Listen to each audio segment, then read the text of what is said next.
Hi friends, easy and டேஸ்டியாக குக்கரில் chicken biryani என்னோட ஸ்டைலில் எப்படி செய்யறதுன்னு பார்க்கலாமா? குக்கரில் 100 ml எண்ணெய் ஊற்றி ஹோல் ஸ்பைசஸ் ஐட்டம்ஸ் எல்லாம் சேர்த்துக்கிட்டு வெங்காயத்தை நீல வாக்கில் கட் பண்ணி இதில் சேர்த்துக்கோங்க. வெங்காயம் நல்லா வதங்கினதும் 2 ஸ்பூன் இஞ்சி பூண்டு பேஸ்ட்டு சேர்த்து 4 பச்சை மிளகா 3 தக்காளி சின்ன சின்னதாக கட் பண்ணி இதில் சேர்த்துக்கோங்க. தக்காளி நல்லா வதங்கிறதுக்காக 1 ஸ்பூன் கல்லுப்பு சேர்த்து குக்கரை ஒரு மூடி போட்டு நம்ம மூடி வச்சிடலாம். தக்காளி வெங்காயம் நல்லா வதங்கி வந்ததும் 1 ஸ்பூன் தனி மிளகாத்தூள், 1 ஸ்பூன் பிரியாணி மசாலா, அரை ஸ்பூன் கரம் மசாலா, 1/4 ஸ்பூன் மஞ்சத்தூள் சேர்த்து நல்லா வதக்கி விட்டுக்கோங்க. இந்த ஸ்டேஜில் 3 ஸ்பூன் தயிர், 1 கைப்பிடி புதினா கொத்தமல்லி சேர்த்து நல்லா வதக்கி விட்டுக்கோங்க. நல்லா வதங்கி வந்ததும் நம்ம வாஷ் பண்ணி வச்சுருந்த 1/2 கிலோ சிக்கனை இது கூட சேர்த்துக்கோங்க. சேர்த்துக்கிட்டு ஒரு தட்டு போட்டு 5 மினிட்ஸ் மூடி வச்சுடுங்க.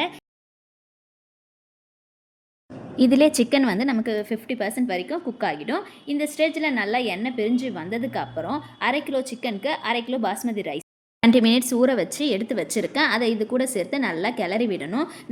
2 மினிட்ஸ் கிளறி விட்டதும் 1 கப் அரிசிக்கு 1.5 கப் அளவு தான் தண்ணி சரியாக இருக்கும். நான் இதில் 2 கப் அளவு அரிசி எடுத்திருக்கேன். அதனால் 3 கப் அளவு தண்ணி சேர்த்துருக்கேன். லைட்டாக கொதி வர ஸ்டேஜில் ஆஃப் லெமனை இதில் ஆட் பண்ணிவிட்டு 1 ஸ்பூன் நெய் ஆட் பண்ணிக்கோங்க.